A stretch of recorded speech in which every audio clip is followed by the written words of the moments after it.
They raised the price of playing the game, not the price of silver, the price of being allowed to hold silver from $20,000 to $52,000 in 3 weeks. And if you cannot pay, you are out. This is not about market volatility. This is not about protecting investors. This is about changing the rules when the wrong people started winning. And the speed at which they did it tells you everything you need to know about who is trapped on the other side of this trade.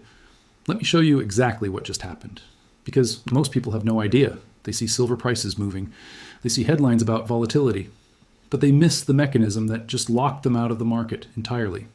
And that mechanism has a name: margin requirements. Here is how it works. When you trade silver futures on Comex, you do not need to put up the full value of the contract. You put up a fraction. That fraction is called margin. A standard silver contract represents 5,000 ounces. At current prices, that is roughly $575,000 worth of silver.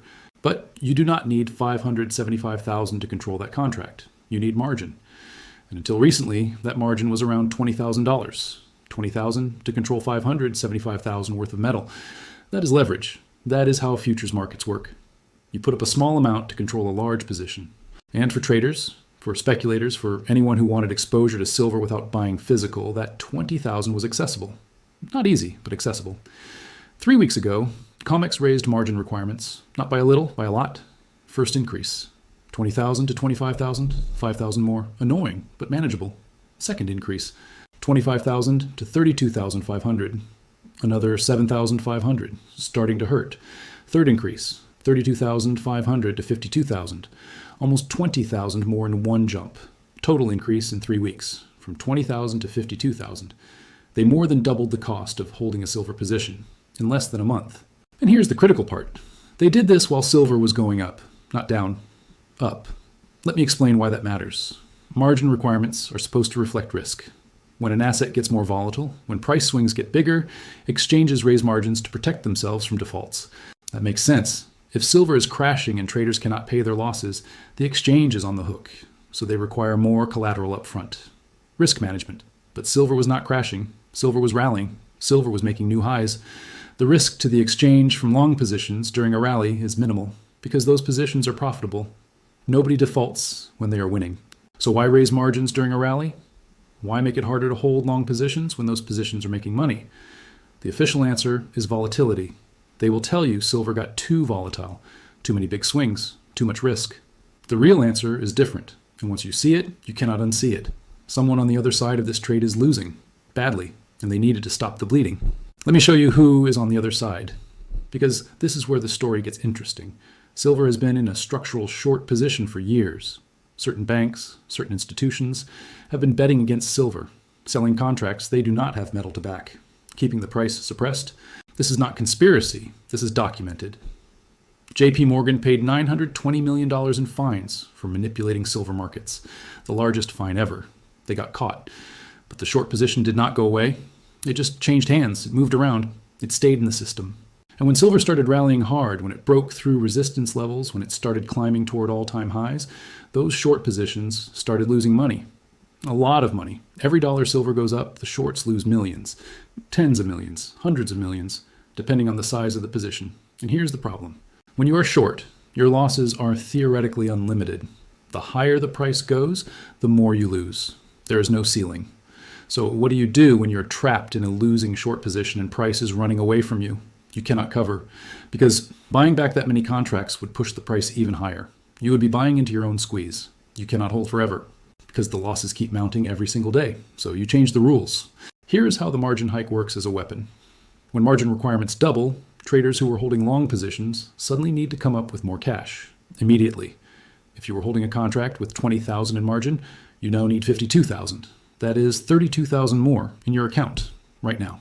If you do not have it, you get a margin call. You have hours to deposit the money. If you cannot, your position gets liquidated. Automatically, the exchange sells your contract. And when thousands of traders get margin calls at the same time, when they all get forced to sell, what happens to the price? It drops fast. The forced selling creates a cascade. Price drops. More traders hit their stop losses. More selling. Price drops further. Panic spreads. This is not natural market movement. This is engineered liquidation. And who benefits when the price drops? The shorts. The ones who were losing money on the way up. They get relief. They get to cover at lower prices. They escape the trap.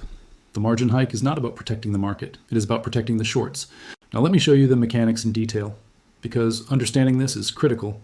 January, silver is at 100. Margin requirement is 20,000. You hold a long position. You're profitable. Everything is fine. Silver rallies to 110, then 115, then 121. You're making money every single day. Your position is up 21%. You are winning. Then the margin hike happens. 52,000 required. You need 32,000 more in your account by the end of the day. You do not have 32,000 sitting in cash. Most traders do not. They are leveraged. Their capital is deployed. So you have three choices: deposit more cash, sell part of your position to free up margin, or get liquidated. If you deposit cash, you survive.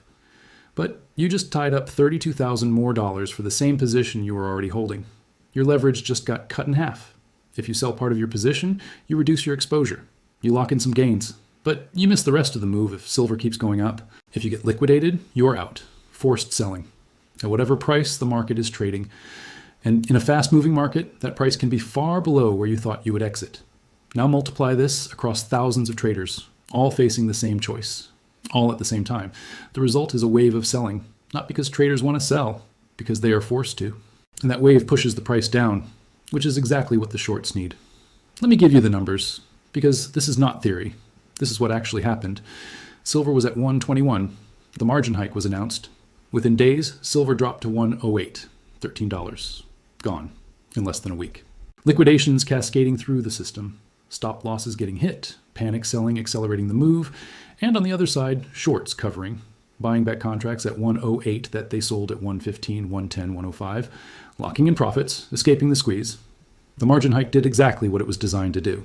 It stopped the rally. It flushed out the weak hands. It gave the shorts an exit, and retail traders, the ones who did not have 52,000 sitting in cash, they were the ones who got liquidated.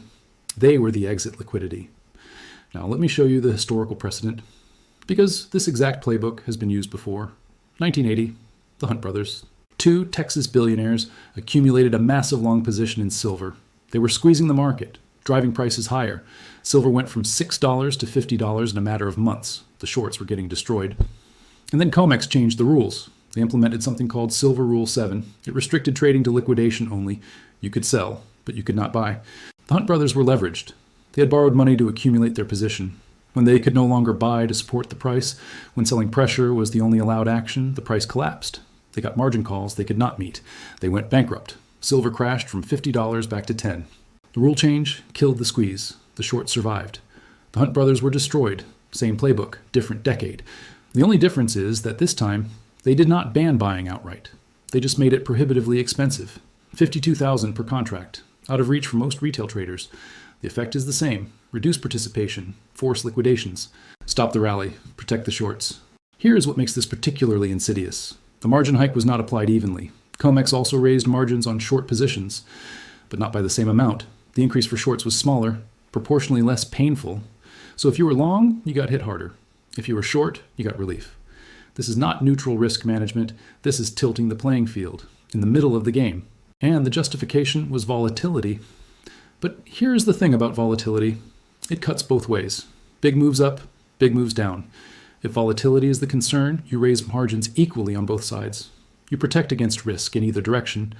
But they did not. They raised margins more on longs than shorts. That tells you the real intention. It was not about risk. It was about stopping the rally.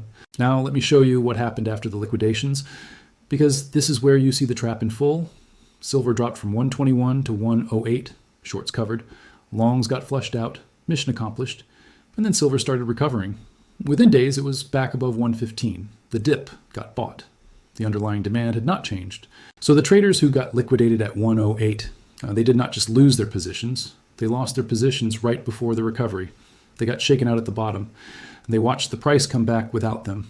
This is the wealth transfer. From the traders who did not have 52,000 in cash to the institutions who did. From retail to banks.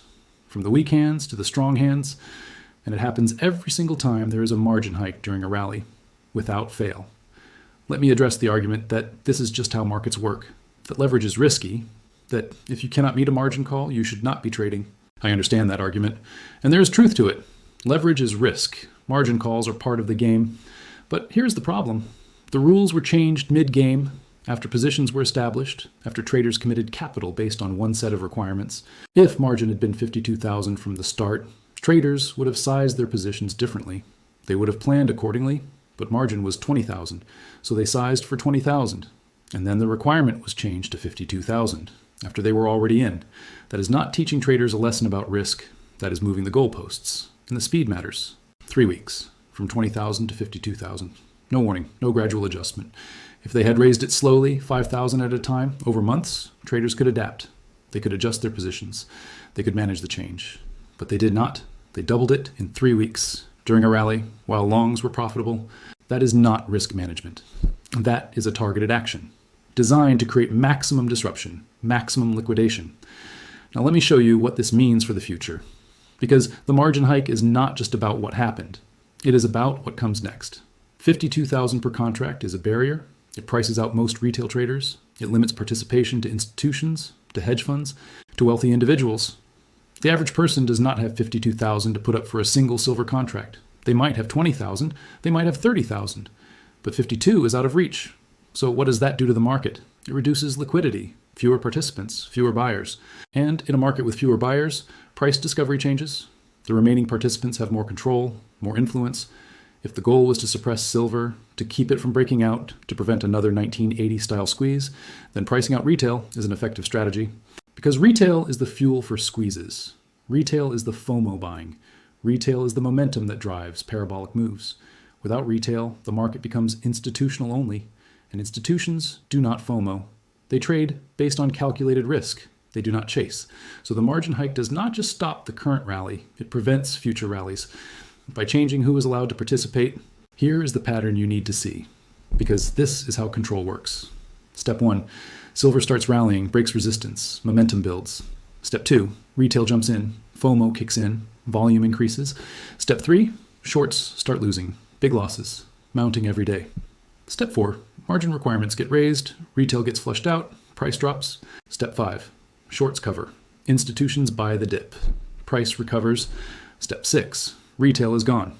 The rally continues, but slower, more controlled, without the parabolic risk. This is not a one-time event. This is a mechanism, a tool, and it gets used every time the wrong people start winning. Now let me show you the signal that confirms everything. Delivery data. In the weeks leading up to the margin hike, physical delivery requests spiked. Traders were not just holding paper contracts, they were demanding real metal. January delivery month saw some of the highest demand in Comex history.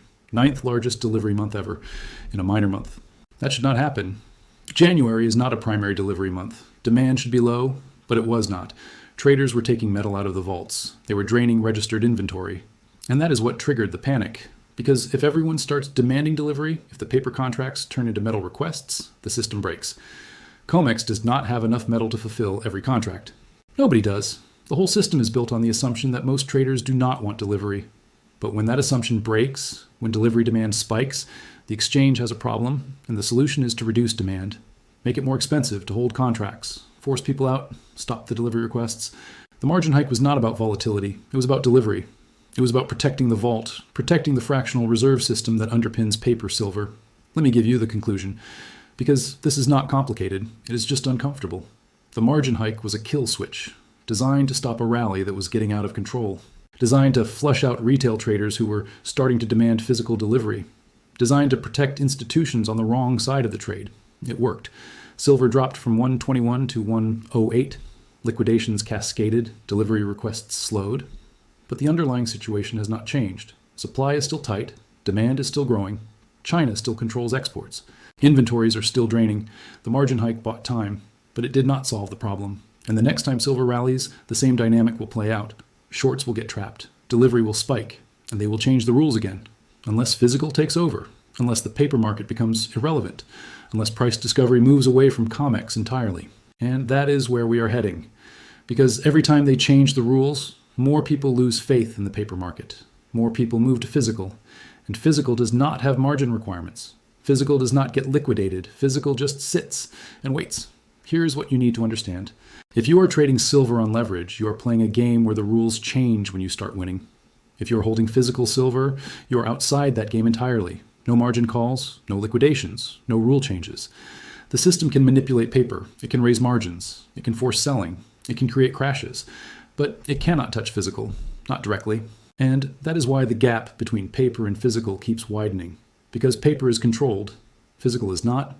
The margin hike proved it. They can change the cost of holding paper anytime they want. They can make it $52,000, they can make it $100,000, but they cannot change the cost of holding metal. That cost is set by supply and demand, not by exchange rules. If this continues, the paper market will become irrelevant. It will be a playground for institutions only. Retail will move to physical. Price discovery will shift. And when that happens, when physical markets set the price, the suppression ends. Because you cannot suppress physical supply. You cannot print silver.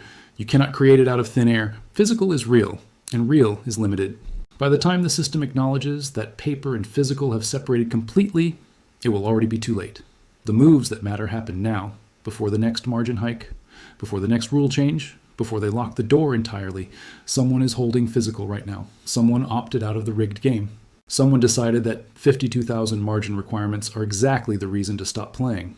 The question is whether you see it, or whether you keep playing a game where the house changes the rules anytime you start winning.